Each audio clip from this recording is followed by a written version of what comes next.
పద్ధతిని అనుసరిస్తున్నాం కదా. 40 దినాలు.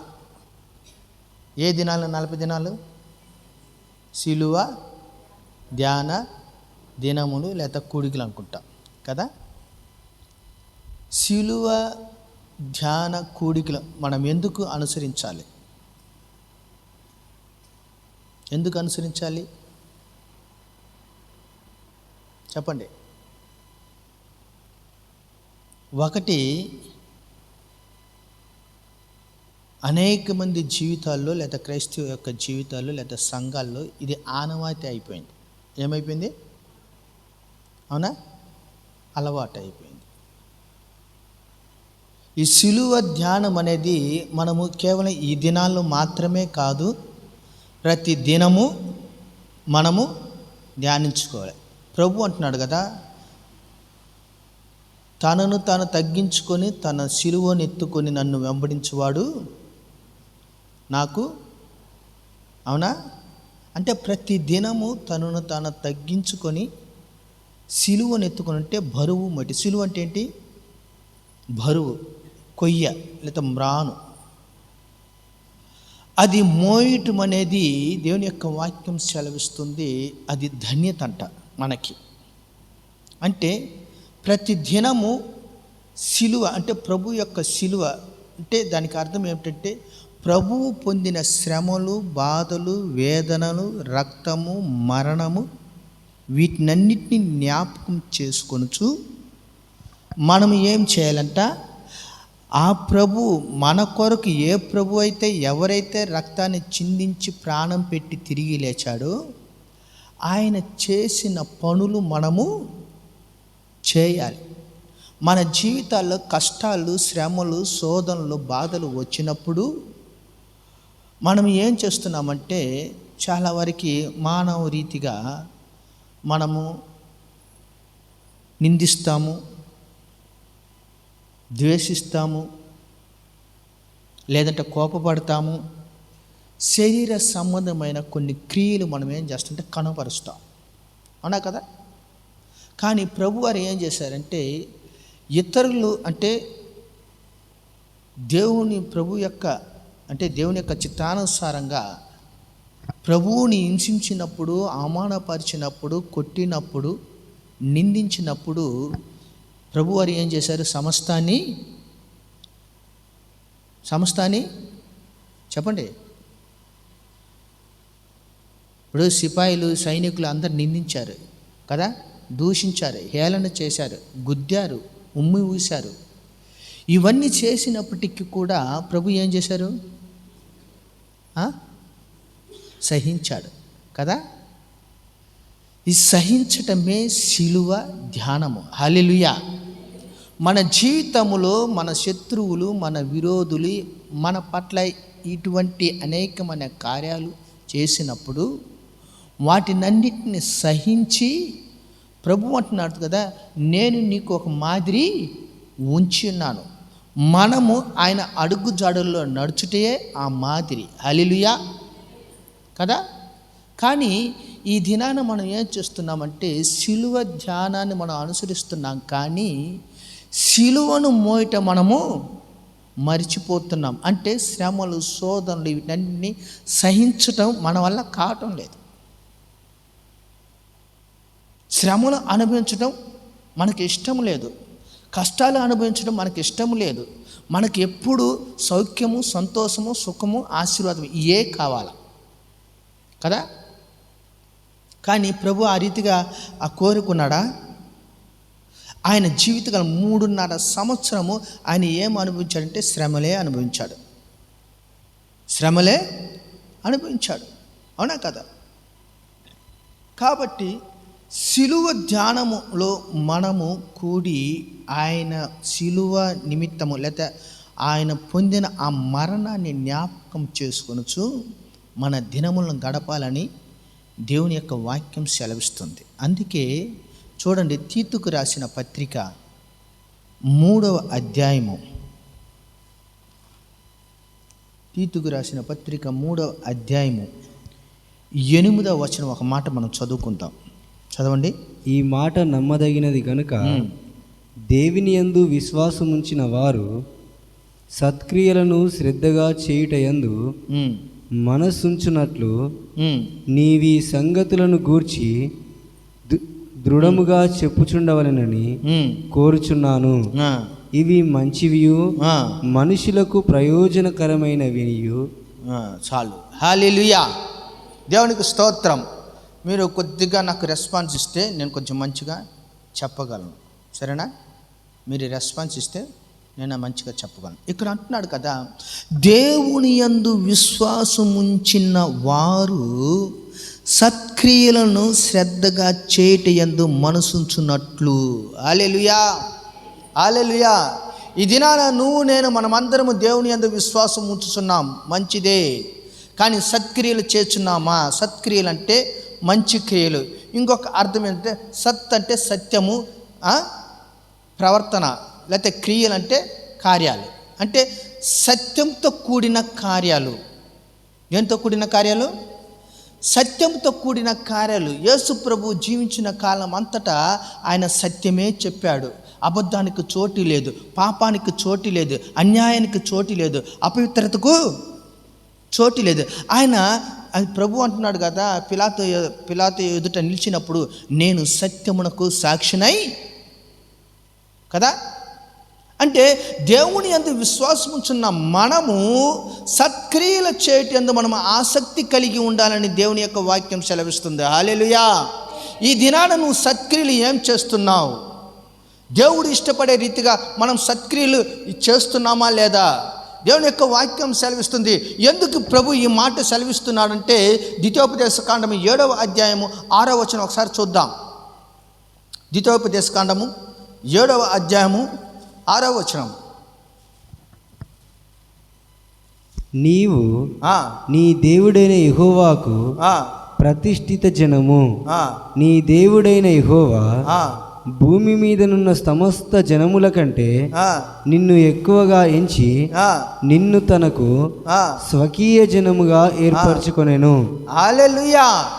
భూమి మీద ఉన్న సమస్త జనముల కంటే నిన్ను ఎక్కువగా ఎంచి తనకు స్వకీయ జనముగా చేసుకున్నాడు.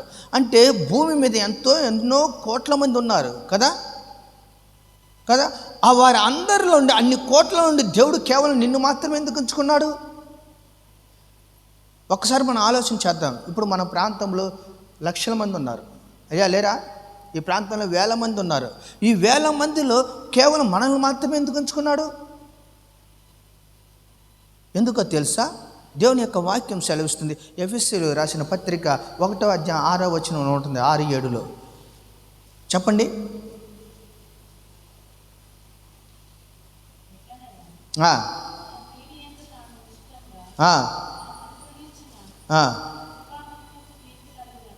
అమ్మా సరే 4 చూడండి. జగత్ ఉత్పత్తి 4వ వచనం చూడండి. జగత్ ఉత్పత్తి ఉంటుంది కదా, ఆ మాట ఉంటుంది చూడండి. 6వ వచనమా? జగత్ పునాది వేయక మునిపే ప్రేమ చేత ఆయన క్రీస్తులో మనలను ఏర్పరచుకొనెను. హల్లెలూయా. అక్కడ ద్వితీయోపదేశకాండంలో ఏమంటున్నాడు? తనకు స్వకీయ జనముగా ఉన్నట్లు భూమి మీద ఉన్న వారి అందరిలో నిన్ను మాత్రం ఏర్పరచుకున్నాడు. కారణం ఏమిటంటే ఆల్రెడీ భూమిని లేకపోతే ఈ సృష్టిని సృజించక మునిపే క్రీస్తులో నిన్ను నన్ను ఏర్పరచుకున్నాడు. కాబట్టి ఆయన నిన్ను పిలుచుకున్నాడు. ఆయన యందు విశ్వాసం ఉంచున్నట్లు తన వాక్కుల ద్వారా నిన్ను బలపరిచి ఆయనలో చేర్చుకున్నాడు. హల్లెలూయా, హల్లెలూయా. ఈ దినాన విశ్వాసం ఉంచిన మనము ప్రభు ఏ రీతికైతే మంచి క్రియలు చేశాడో, అంటే అన్నీ సహించాడు, అంతేకాకుండా అనేకులకు మంచి చేశాడు. అవునా కదా? అవునా కదా? ఎంత మంచి చేశాడు? మంచి చేసినప్పటికి కూడా శత్రువులు ఆయన నిందించారు, దూషించారు, హింసించారు, అవమానపరిచారు, అన్నిటినీ సహించాడు. హల్లెలూయా. అందుకే ప్రభు అంటున్నాడు కదా, ఇక్కడ దేవుని యొక్క భక్తుడు అంటున్నాడు, తీతు, అపొస్తలుడైన పౌలు తీతుకు రాస్తూ ఈ మాట అంటున్నాడు, దేవుని యందు విశ్వాసం ఉంచిన వారు సత్క్రియలను శ్రద్ధగా చేయటయందు మనసుంచున్నట్లు నీవు ఈ సంగతులను గురించి వారికి చెప్పాలి. ఇదేనా మంచి పని చేయాలంటే మనకి ఇష్టము లేదు కదా అమ్మా. ఒక మంచి పని చేయాలంటే మనకి ఇష్టం లేదు. దేవుని యందు విశ్వాసం ఉంచున్నాం, దేవుని సన్నిధికి వచ్చడం మంచి పనే కాదా? మనం దేవుని సన్నిధికి వచ్చి ప్రార్థించడం మంచిది కాదా? దేవుని ఆరాధించడం మంచిది కాదా? దేవుని సేవ చేయటం మంచిదా కాదా? దేవుని పరిచర్య చేయటం మంచిదా కాదా? మంచిదే. కానీ మనకి ఇటువంటి విషయాలందు ఆసక్తి లేదని దేవుని యొక్క వాక్యం సెలవిస్తుంది. వీరికి, దేవుని పిల్లలుగా పిలువబడుచున్న వారికి, లేదా దేవుని యందు విశ్వాసం ఉంచిన వారికి మంచి పనులు చేయాలనే ఆసక్తి లేదు. నువ్వు మంచి పని చేస్తే మంచి పనికి ఫలితము దొరుకుతుంది. హల్లెలూయా, హల్లెలూయా. సిలువ ధ్యానం అని మనం దేవుని సన్నిధికి వస్తున్నాం, మంచిదే. ఆ సిలువ ధ్యానములో లేదా అక్క సిలువలో ఉన్న మర్మాన్ని మనం గ్రహించాలి. ఆ మర్మం ఏమిటంటే శ్రమలను సహించాలి. హల్లెలూయా. శ్రమలను సంతోషంగా స్వీకరించాలి. హల్లెలూయా. శ్రమలను భరించాలి. హల్లెలూయా. వాటిని భరిస్తూ మనం ఏమి చేయాలంట? దేవునికి ప్రీతికరమైన సేవ చేయాలి. హల్లెలూయా. ఎవరికి చేయాలా? ఎప్పుడైతే మనం దేవునికి ప్రీతికరమైన సేవ చేస్తామో అప్పుడే మనము దేవుని యందు నిత్యముగా విశ్వాసం ఉంచున్నామని పరిశుద్ధాత్మ దేవుడు దృఢపరుస్తాడు. హల్లెలూయా. దేవుని ఆత్మ మనలో ఉన్నదనుకోండి, దేవుని ఆత్మ ఉంటే మనల్ని ఏం చేస్తాడు? మంచి పనికి ప్రోత్సహిస్తాడు. అవునా కదా? ఒక మంచి వ్యక్తి మనతో ఉన్నాడు అనుకోండి, ఆ వ్యక్తి మనల్ని ఏం చేస్తాడు? మంచి మాటలు చెప్తాడు, మంచి మార్గాలు నడిపిస్తాడు, మంచి పనులు చేయటకు ప్రోత్సహిస్తాడు కదా. అదే మన పక్కన ఒక చెడు వ్యక్తి ఉన్నాడు అనుకోండి, ఏం చేస్తాడు? మంచి చేయనివ్వడు, దానికి బదులుగా చెడు చేసేదానికి ప్రయత్నం చేస్తాడు. మనల్ని చెడు చేయించులాగా అనేకమైన కార్యాలు చేస్తాడు. హల్లెలూయా. కాబట్టి పరిశుద్ధాత్మ దేవుడు లేదా దేవుని ఆత్మ మనలో ఉంటే అనేం చేస్తాడంటే త్వరపెడతాడు తన పనిని చేయుటకు. హల్లెలూయా, హల్లెలూయా. నేను కోరేది అదే, దేవుడు కోరేది అదే. మనము దేవుని ఆత్మను కలిగి ఉంటే, మనము దేవునిలో ఉంటే, దేవుడు మనలో ఉంటే ఆయన ఏం చేస్తాడు తెలిసిన? ఒక మంచి పని చేయటానికి ఎప్పుడు ఆలస్యము చేస్తాడా? చిన్న ఎగ్జాంపుల్, మనం ఏదో పెళ్ళికి వెళ్ళాలి. ఎక్కడికి వెళ్ళాలి? నువ్వు ఆలస్యంగా వెళ్తావా? ఎలా వెళ్తాం మనం? ఎలా వెళ్తా? అయ్యా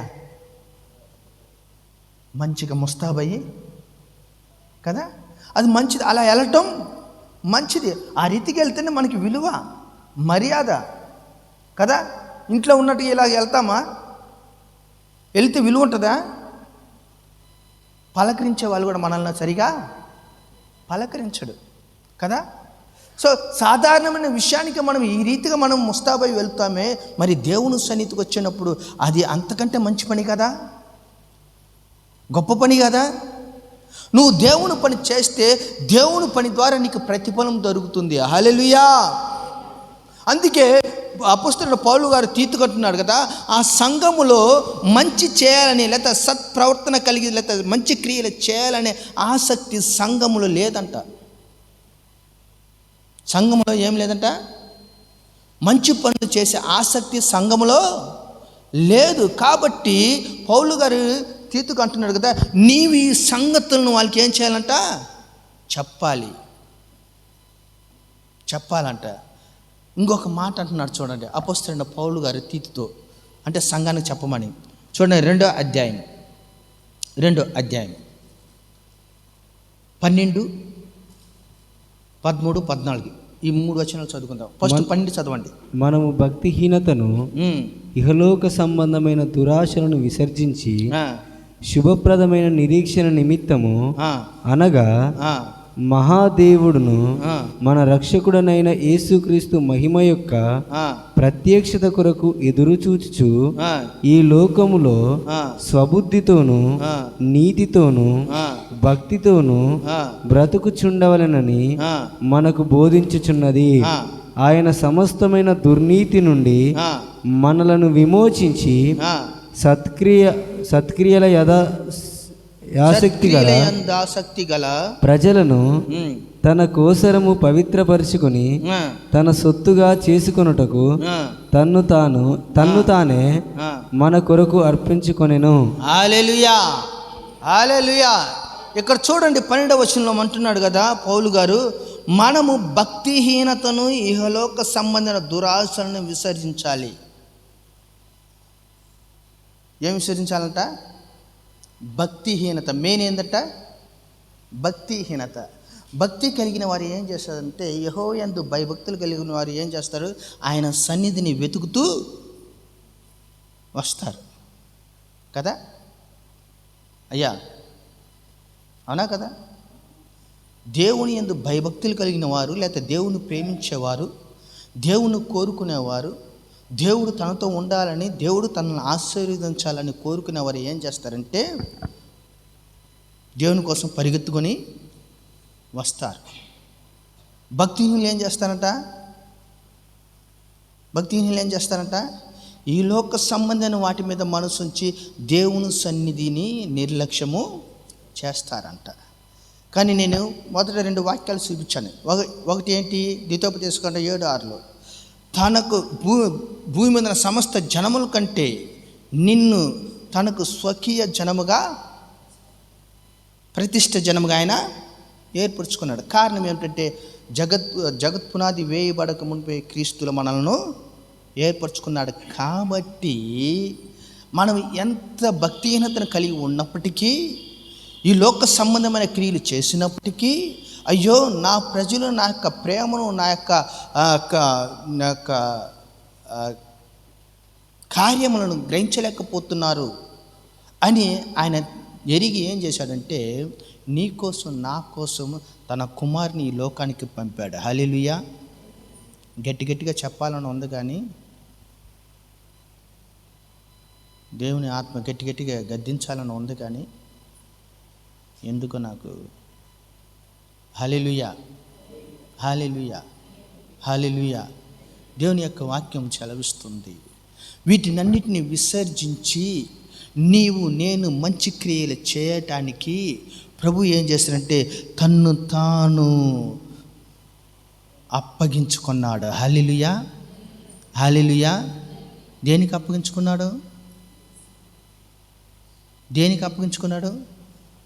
మరణానికి అప్పగించుకున్నాడు కదా. ఎందుకో తెలుసా? సత్క్రియలను చేయటానికి, ఈ లోక సంబంధమైన భక్తిహీనతను, ఈ లోక సంబంధమైన దురాశను విసర్జించి నీవు స్వస్థ బుద్ధితోనూ నీతితోనూ భక్తితోనూ బ్రతకాలని దేవుడు ఏం చేస్తాడు? చూడు, నేను ఉన్న ఈ 3.5 సంవత్సరములో నేను ఈ లోకంలో ఏ రీతిగా బ్రతికానో, ఏ రీతిగా జీవించానో, ఎలా సత్యవంతునిగా జీవించానో, ఎలా పాపం జోలికి నేను వెళ్ళకుండా, పాపం నా జోలికి రాకుండా ప్రతి విషయంలో దేవునికి నమ్మకంగా జీవించానో, వాటినన్నిటిని మీరు జ్ఞాపకం చేసుకోవాలని, ఎన్ని కష్టాలు ఎన్ని శ్రమలు వచ్చినప్పటికి కూడా ఏ విషయంలో నేను తప్పిపోకుండా, తొట్టిల్లిపోకుండా, నేను ఏ రీతికైతే సత్యంగా జీవించానో ఆ రీతిగా మీరు కూడా జీవించాలని, ఇదిగో నేను మీకు ఒక మాదిరి ఉంచిపోయాను. హల్లెలూయా. కాబట్టి నా యొక్క శిలువ మరణం, నా మరణాన్ని, నా రక్తాన్ని మీరు జ్ఞాపకం చేసుకొని నేను ఏ రీతిగా అయితే జీవించానో ఆ రీతిగా జీవించి పరిశుద్ధంగా దేవుని ఎదుట నిన్ను నువ్వు కనబరుచుకోవాలని నన్ను నేను అర్పించుకున్నాను, లేకపోతే బలియాగం చేసుకున్నానని ప్రభు సెలవిస్తున్నాడు. హల్లెలూయా, హల్లెలూయా. కారణం ఏమిటో తెలిసిన దేవుని యొక్క వాక్యం సెలవిస్తుంది. గలతీయులు రాసిన పత్రిక 1:4 ఒకసారి చదవండి. గల్తీయులకు రాసిన పత్రిక 1వ అధ్యాయము 4వ వచనం. దేవుని చిత్త ప్రకారము ఆ, క్రీస్తు మనలను ఆ, ప్రస్తుతపు దుష్టకాలములో నుండి ఆ, విమోచింపవలెనని ఆ, మన పాపముల నిమిత్తము ఆ, తన్ను తాను అప్పగించుకొనెను. ప్రస్తుత దుష్ట కాలముల నుండి విమోచించాలని మన పాపముల నిమిత్తము తన్ను తాను అప్పగించుకొని. ఎందుకు పాపం అంటే మనము భక్తిహీనతగా జీవిస్తున్నాం, భక్తిహీనులుగా జీవిస్తున్నాం. ఈ లోక సంబంధం వాటితో కలిసి జీవిస్తున్నాం. అంతేకాకుండా మనలో నీతి లేదు, అనీతి, పరిశుద్ధత లేదు, అపరిశుద్ధత. సో ఇవన్నీ ఉన్న లోకంలో మనం జీవిస్తున్నాం. కాబట్టి ఈ లోకం నుండి దేవుని ప్రభు స్పష్టంగా తెలుస్తుంది, ఇది దుష్ట లోకము. ఏ లోకం అంట అదేనా? ఈ లోకం నుండి నిన్ను విమోచించాలని నన్ను నేను మీ కొరకు అప్పగించుకున్నాను. హల్లెలూయా, హల్లెలూయా. అదే రీతిగా మనము కూడా మన కుటుంబంలో కానీ, లేకపోతే మన జీవితంలో కానీ, లేకపోతే సంఘములో కానీ ఎవరైతే దేవుని కొద్దిగా దూరంగా ఉన్నారో, లేకపోతే దేవుని విసర్జించి, లేకపోతే దేవునికి తిరుగుబాటు చేసి, లేకపోతే దేవునికి వ్యతిరేకంగా జీవిస్తున్నారో అట్టి వారికి మనము ఒక మాదిరిగా ఉండాలి. హల్లెలూయా. ఈ దినాన ఆ జీవితం మనకు లేదండి. దేవుని యందు విశ్వాసం అయితే ఉంది, కానీ మంచి పని చేసే మనస్సు చాలా వరకు చెప్పండి. మీరు అనుకుంటారేమో, అయ్యా నేను మంచిగా చేస్తున్నానయ్యా, నేను మంచిగా ఉంటున్నానయ్యా. ఇంకొక విషయం చెప్పనా మీకు? ముస్లింల గురించి తెలుసా? వాళ్ళు మనకంటే మంచిగా పని చేస్తారు, మంచి పనులు చేస్తారు. హిందువులు తెలుసు కదా, వాళ్ళు కూడా మనకంటే మంచి పనులు చేస్తారు.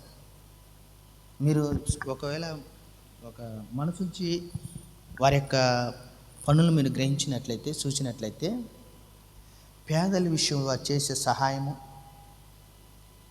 కష్టాల్లో బాధలో ఉన్న వారికి చేసే సహాయము ఎక్కువ. వాళ్ళ ఉద్దేశం ఏం తెలుసా? నేను ఇతరులకు సహాయం చేస్తే దేవుడు నాకు సహాయము. చూడండి, దేవుని ఎరగని అన్య జనులకే అటువంటి నమ్మకం ఉన్నప్పుడు సత్యదేవుని ఎరిగిన మనము ఇంకా ఏ రీతిగా దేవుని క్రియలు చేయాలి? అర్థమవుతుందా? వాళ్ళకు ఒక నమ్మకం ఉంది, నేను మంచి చేస్తే నాకు మంచి జరుగుతుందని. అజ్ఞానులు, నిజ దేవుని ఎరగని వారు అటువంటి వారు ఇటువంటి క్రియలు చేసినప్పుడు మనము సత్య సంబంధమైన మనము, అన్ని ఎరిగిన మనము ఇంకా ఏ రీతిగా చేయాలి? అర్థమవుతుందా? మనం ఇంకా ఏ రీతిగా చేయాలి?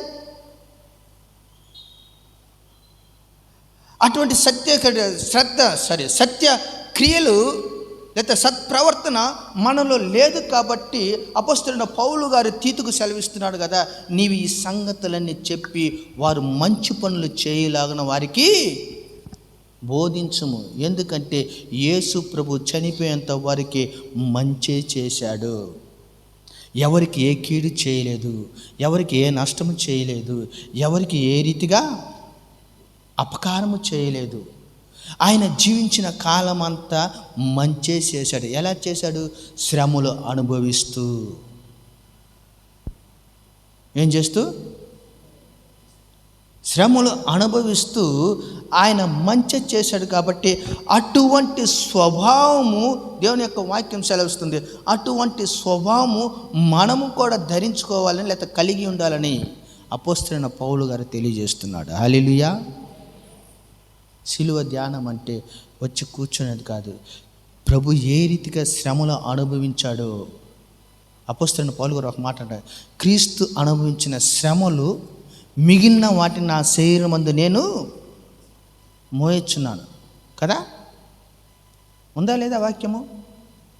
అంటే క్రీస్తు ఇంకా కొన్ని విషయాలు, అంటే శ్రమలు ఇంకా అనుభవించాలి, కానీ ఆయన అనుభవించలేదు. దేవుడు ఎంతవరకు అయితే సమీపించాలో అంతవరకు క్రియలు చేసి వెళ్ళిపోయాడు. ఆయన ద్వారా పట్టబడిన నేను ఇతరుల రక్షణ కోసము వారు దేవుని యందు విశ్వాసం ఉంచి సత్క్రియలు చేయటానికి కోసము క్రీస్తు అనుభవించిన ఆ శ్రమలు తన శరీరమందు పౌలు కూడా భరించినట్లుగా మనము చూస్తున్నాము. అందుకే అపొస్తలుడైన పౌలు ఒక మాట అంటున్నాడు, నేను క్రీస్తును పోలి నడిచిన రీతిగా మీరు నన్ను పోలి. పౌలు ఎటువంటి వ్యక్తి అండి? మనకి మంచి వ్యక్తి. ప్రభువుని తెలుసుకోక ముందు ఎటువంటి వ్యక్తి ఆయన చెప్పండి? హింసకుడు, దూషకుడు, నరహంతకుడు కదా, సంఘమును పాడు చేసిన వ్యక్తి. చూడండి, అటువంటి వ్యక్తి పలుకుచున్న మాట ఇది మనం జాగ్రత్తగా మనం గ్రహించాలి. అటువంటి ఒక దుర్మార్గుడు, ఒక పాపి, ఒక నరహంతకుడు, దూషకుడు, హింసకుడు, దేవుని సంఘాన్ని పాడు చేసిన వ్యక్తి ప్రభువును తెలుసుకున్న తర్వాత చెప్పే మాట,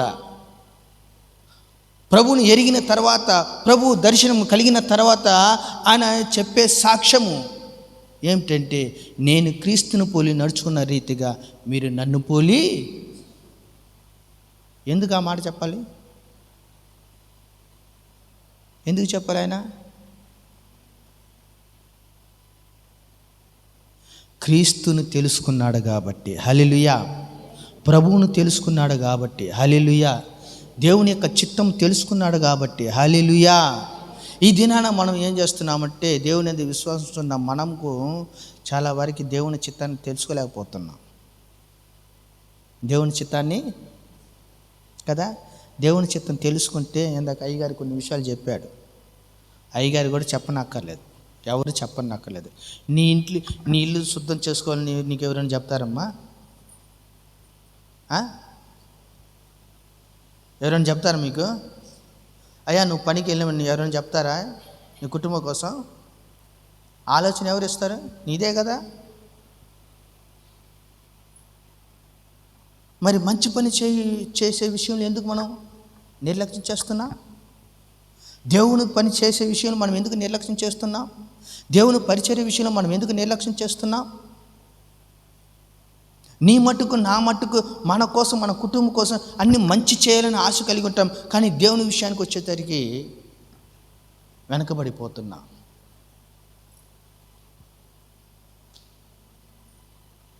హల్లెలూయా, హల్లెలూయా. ప్రియ సహోదరి సహోదరులారా, సిలువను మోయటం అంటే దేవుని సన్నిధిలో కూర్చొని దేవుని ఆరాధించడం కాదు. మంచిదే, ఆరాధించడం మంచిదే, కానీ దానితో పాటు శ్రమలు అనుభవించాలి. దానితో పాటు శ్రమలు అనుభవిస్తూ మంచి చేయాలి ఇతరులకు. హల్లెలూయా. మొట్టమొదట దేవుని యొక్క వాక్యం సెలవిస్తుంది కొన్ని విషయాలు. ఫస్ట్ నీ కుటుంబానికి మంచి చేయాలంట. నీ కుటుంబంలో మంచి చేయాలి, నీ రక్త సమూహాలకు మంచి చేయాలి, నీకు ఇరుగు పొరుగు వారికి మంచి చేయాలి, నిన్ను వాళ్ళ నీ పొరుగు వారిని. ఇది మంచి. సంఘానికి కూడా మంచి చేయాలి. హల్లెలూయా. ఎప్పుడైతే వీటన్నిటి విషయంలో మనం మంచి చేస్తామో శ్రద్ధ కలిగి, అప్పుడు మన విశ్వాసము నిజము. హల్లెలూయా. మన విశ్వాసము నిజము. మనము సిలువ వెంబడిస్తున్నామని దీని ద్వారా ఇతరులు మనల్ని గురించి సాక్ష్యం ఇస్తారు. హల్లెలూయా. ఎందుకంటే వీరు సిలువను మోసిన క్రీస్తుని, అయితే క్రీస్తు యొక్క దాసులు, విశ్వాసులని ప్రజలు సాక్ష్యం ఇచ్చేలాగన మనము శ్రద్ధ, సత్య ప్రవర్తన కలిగి, మంచి క్రియలు చేయటందు ఆసక్తి కలిగి జీవించాలని దేవుని యొక్క వాక్యం సెలవిస్తుంది. మీరు మంచి క్రియలు, మనం మంచి క్రియలు చేయాలనే యేసు ప్రభు మనకు ఒక మాదిరి ఉంచిపోయాడు. హల్లెలూయా, హల్లెలూయా. 2:14 ఒకసారి చదవండి ఆ మాటని. 2:14 ఆయన సమస్తమైన దుర్నీతి నుండి మనలను విమోచించి సత్క్రియలందే ఆసక్తి గల ప్రజలను, ఎవరి కోసము ఏర్పరచుకున్నాడు ఆయన? తన కోసము. మీరు సత్క్రియలు చేస్తే అది ఎవరికి ఘనత? ఎవరికి మహిమ? దేవునికి. హల్లెలూయా, హల్లెలూయా. ఆ సత్క్రియల ద్వారా నీకు ఆశీర్వాదము, నీ కుటుంబానికి ఆశీర్వాదము, నీ సంఘానికి ఆశీర్వాదము. హల్లెలూయా. నువ్వు సత్క్రియలు చేయాలంటే సిలువ అనుభవంలోకి నువ్వు రావాలి. దేనిలోకి రావాలి? సిలువ అనుభవంలోకి రావాలి. నువ్వు సిలువ అనుభవంలోకి వచ్చినట్లయితే నీ కుటుంబం దీవించబడుతుంది. హల్లెలూయా. నీ పిల్లలు దీవించబడతారు. హల్లెలూయా. నువ్వు చేసే ప్రతి పని ఆశీర్వదింపబడుతుంది. హల్లెలూయా. నీ సంఘం కూడా ఆశీర్వదింపబడుతుంది. కానీ ఈ దినాన మనం దేవుని మీద విశ్వాసం ఉంచుతున్నాము, కానీ సత్క్రియలందు ఆసక్తి చూపటం లేదు. అదే మన జీవితానికి ఒక మెట్టు దిగజారిపోవటానికి కారణం, పడిపోవటానికి కారణం. అర్థమవుతుందా? ఈ దినాన మనం ఒక మెట్టుండి కిందకి దిగిపోతున్నామంటే కారణం ఏంటంటే మన అందు సత్క్రియలు లేకపోవటమే, మంచి లేకపోవటమే. దేవునికి చేయవలసిన క్రియలు మనం సరిగైన సమయములో సరైన రీతిగా చేయకపోవటమే. నువ్వు మంచి క్రియలు ఆసక్తితో చేసినట్లయితే ఖచ్చితంగా దేవుడు నిన్ను ఆశీర్వదిస్తాడు. హల్లెలూయా, హల్లెలూయా. ఒకవేళ మంచి క్రియలు చేయ విషయంలో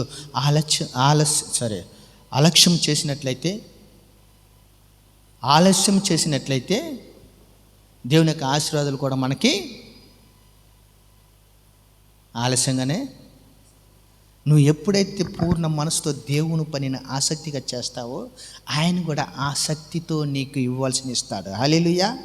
నీకు చేయవలసింది చేస్తాడు. హల్లెలూయా. నీ బిడ్డలకి, నీ కుటుంబానికి తగిన సమయంలో ఏది కావాలో అది జరిగిస్తాడు. హల్లెలూయా. సత్క్రియలు చేసేదానికి మనము ప్రయాసపడాలి. సత్క్రియలు చేసేదానికి నువ్వు ఎంత ప్రయాసపడతావో అంత దేవుడు నీకు దగ్గర అవుతాడు, అంతగా దీవెనలు నువ్వు పొందుకుంటాం. హల్లెలూయా. పిల్లలు ఇప్పుడు 10th బోర్డు ఎగ్జామ్ రాస్తున్నారు.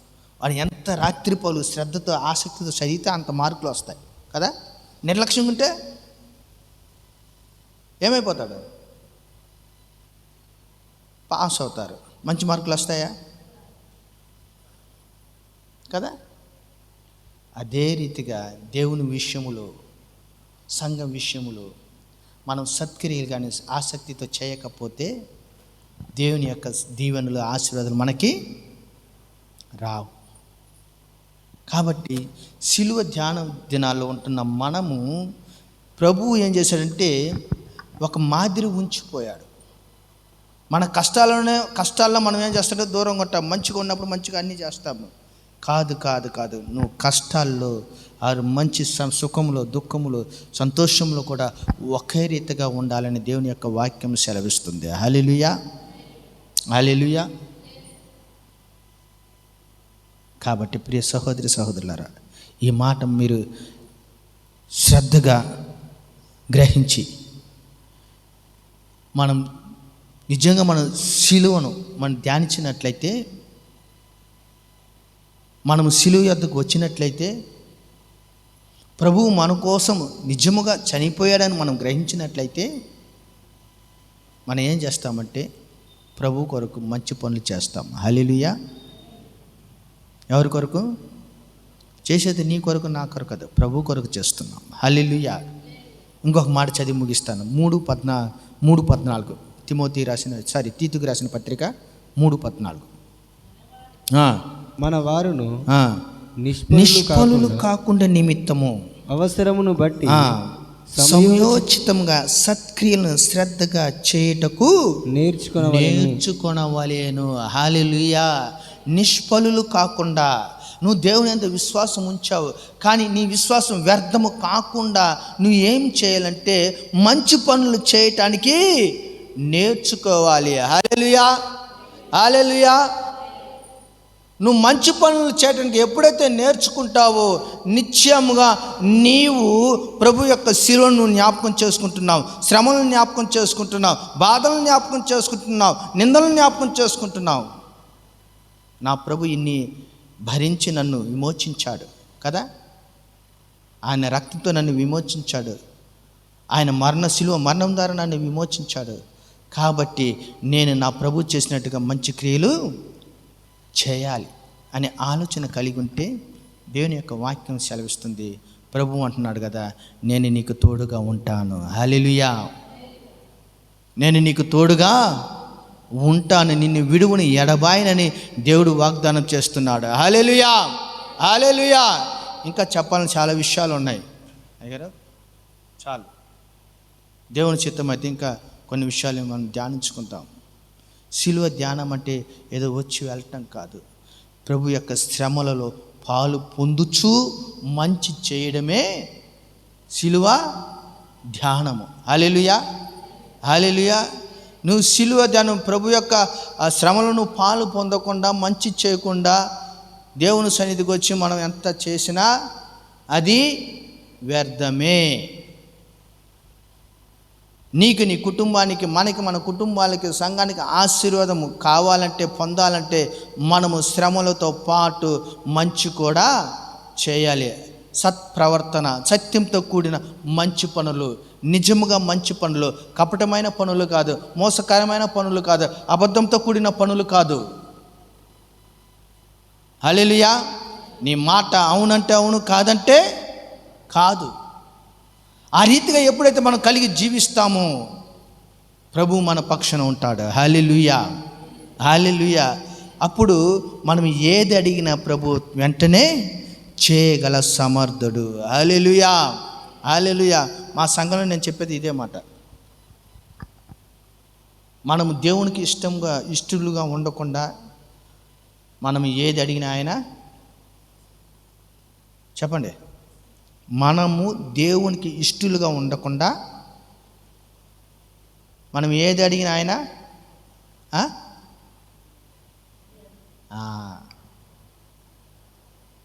అర్థమైందా? మనము దేవునికి ఇష్టలుగా ఉండి మనం అడిగినా అడగకపోయినా ఆయన ఇస్తాడు.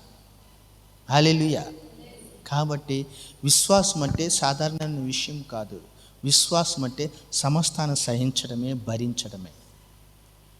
విశ్వాసం అంటే, ఇప్పుడు ఇంకొక ఎగ్జాంపుల్ చెప్పి ముగిస్తా. భార్యాభర్తలు పెళ్ళి అయిపోయింది. కొంతమంది పెళ్లి చేస్తే ఏమంటే, అబ్బాయి మంచోడు అంటారు. ఎందుకు పెళ్లి చేయాలని? పాపం వీళ్ళకి తెలియదు, అమ్మాయి వాళ్ళకి. వాళ్ళు చెప్పారు కదా అని పెళ్లి చేసేస్తాం. చేసిన తర్వాత తెలుసుద్ది ఆయన తాగుబోతాడో తిరిగిపోతాడో ఏదో సంథింగ్ కదా. అది తెలిసిన తర్వాత పెళ్లి చేసుకున్న ఆ భార్య ఆయన విడిచిపెడుతుందా? ఏ? నువ్వు కట్టుబడ్డావు కాబట్టి కదా, అంతేనా? నువ్వు ఒక బాంధవ్యానికి లోబడ్డావు కాబట్టి. నీ భర్త ఎటువంటి వాడైనప్పుడు కూడా నువ్వేం చేస్తావంటే, నా భర్తని మార్చుకోవాలి కదా, నా భర్త మంచిగా ఉండాలి, నా భర్తలో నేను మార్పు చూడాలి అని నువ్వేం చేస్తున్నావు? నీ భర్తకు కావాల్సిన చేస్తూ ఆయనకి ఏదో ఒకటి కొన్ని విషయాలు నచ్చ చెప్పి మార్చుకోవటానికి ప్రయత్నం చేస్తావు, అవునా కదా? అదే రీతిగా మనము విశ్వాసం ఉంచినప్పుడు, మన జీవితంలో కొన్ని కష్టాలు వచ్చినప్పుడు ఆ కష్టాలను బట్టి విడిపోకూడదు, అంటే విడిచిపెట్టకూడదు. ఒకవేళ నీ కష్టాలు, నీ భర్త మాట ఏం లేదనుకోండి, నాకు ఈ భర్త వద్ద నువ్వు వదిలిపెడతావా ఏంటి? అయ్యా, ఒకవేళ భార్య మాట ఏందో సరే మనకి వ్యతిరేకంగా ఉంటుంది, మనం వదిలిపెడతామా ఏంటి? కష్టమో నష్టమో భరిస్తాం కదా. ఈరోజు కాకపోయినా రేపన్నా నా భార్య మారుతుంది, లేకపోతే ఈరోజు కాకపోయినా రేపన్నా నా భర్త మారుతాడు, నేను మార్చుకుంటాను. ఒక విశ్వాసం, ఒక నమ్మకం. అదే రీతిగా మనం దేవుని పిల్లలైన మనం కూడా విశ్వాసంతో కూడిన ఆశ కలిగి, నేను ఏ రీతికైనా సరే మంచి పనులు నేను నా ప్రభు కొరకి చేయాలి. ఎప్పుడైతే మనం ఆసక్తితో ఆ పనులు చేస్తామో నిశ్చయముగా ఒకానొక దినాన నీ పనులను బట్టి, నీ సత్క్రియలను బట్టి దేవుడు మనకి ప్రతిఫలం ఇస్తాడు. హల్లెలూయా. సత్క్రియలు చేయడానికి మనం ఏం చేసుకుంటే నేర్చుకోవాలి. సత్క్రియలు చేయడానికి మనము నేర్చుకోలేదు. ఒక్కసారి మనం మంచి చేయలేం. ఒకవేళ కొంతమంది ఇతరులకు కనబరచడానికి చేస్తారు కొన్ని రోజులే, ఆ తర్వాత తన క్రియలు విడిచిపెడతారు. కానీ దేవుని యొక్క వాక్యం సెలవుస్తుంది, మనము మెల్లగా సత్క్రియలు చేయడానికి మనము నేర్చుకోలేదు. శ్రమతో పాటు మంచి కూడా మనం చేసేదానికి నేర్చుకోవాలి. శ్రమను అనుభవిస్తూ మంచి చేయాలి. ఎప్పుడైతే ఆ రీతిగా చేస్తామో నిజముగా నీవు, నేను, మనము సిలువ ధ్యానంలో ఉన్నట్టే. హల్లెలూయా. ప్రభు యొక్క సిలువ మరణాన్ని మనము జ్ఞాపకం చేసుకున్నట్టే. హల్లెలూయా, హల్లెలూయా.